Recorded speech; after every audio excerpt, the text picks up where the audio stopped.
Charlie, where should investors look for beaten down opportunities to nibble on retail? You could look at almost any retailer and make an argument that they're looking undervalued at this point. When you look at a Walmart, for instance, Walmart is running on all cylinders. I don't know that I've ever seen Walmart perform better in the 16 or 17 years I've covered the company. And the equity markets just don't seem to realize that. There are several others as well. Best Buy is another one that's running on all cylinders. Target is making some serious ground. Costco's doing really well. And this is a fundamental view, but all four of those retailers are performing as well as I've ever seen them perform. So Walmart, Costco, and Best Buy, I think, are the three you named. Oliver, give us three of yours. Yeah, we like Ulta, we like Kohl's, as well as Target. We also like Tiffany & Company. We think they're great brands that are available on sale.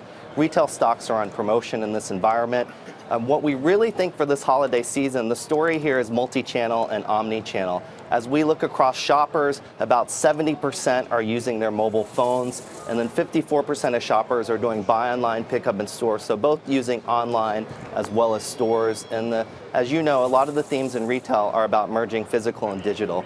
So we're seeing that happen, and retailers are responding well, and the consumer environment is very strong right now.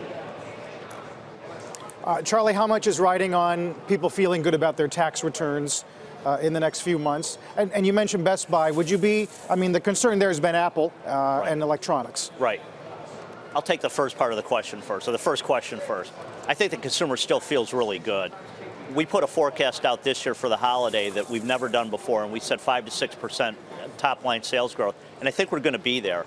We did that on the back of changing our retail outlook for 2019 to positive. So we're still seeing some tailwinds with retail. Consumer still feels really good. The November numbers were really solid. I think the consumers are spending, and we've seen the top end maybe a little soft because of the performance of the stock market. But for us, Christmas has always been a middle income and maybe lower income driven holiday because it's a really big deal to those families, and they always find a way to pull it off. Even in sheer dollars. I mean, the narrative is generally that the top income earners in the country do a lion's share of the spending. That's true, but during the holiday season, I think you see disproportionate amounts of spending being done at the lower and middle income level than you do at the top end level.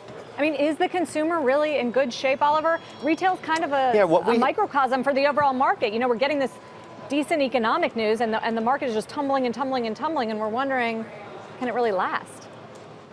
Well, there are some caution points in terms of the higher income stocks, such as Tiffany and Sotheby's.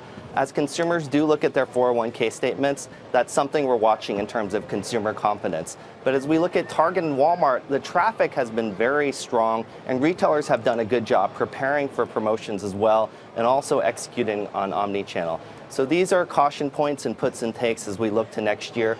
Other things to watch out for do include FX as well as labor pressure. So that will be in focus as we look at guidance. But overall, the consumer is in good shape, and confidence and low unemployment are things that are really helping in terms of getting people back in the stores. But the mall is in your pocket. So store traffic is a little challenging as people really embrace the mobile phone. Retailers have done a better job responding this year versus last year, and the war against Amazon is still on as well. And on the BBY Apple question? Yes. Best Buy has tremendous vendor relationships, and that's one of the reasons the company has done as well as it's done. The store within a store concepts with Apple, with Samsung picking Best Buy as its U.S. brick and mortar partner. So I'm not that worried about the Apple Best Buy phenomenon right now. I think they'll definitely find a way to work this out. Let's not forget, Best Buy also has a terrific partnership with Amazon as the largest non-Amazon retailer of Kindles, and then the new TVs that have come out over the last 6 months. So I think the vendor pressure is a little overblown with Best Buy. Apple has turned higher, by the way. Yep, final word, There Oliver. are two stocks that we love. We like Kohl's. They have a very creative partnership with Amazon. Also, as you know, the athletic leisure trend is a big deal. The other beauty stock that we like that's a little bit under the radar is Ulta Beauty. Personal care is a top item for the younger consumer. This retailer offers services, double-digit EPS growth. You're getting both on sale as PE multiples have contracted by about 2 to 3 points. So we would look at Ulta, we would look at Kohl's, and we're positive on the consumer and what's happening in retail despite these caution points.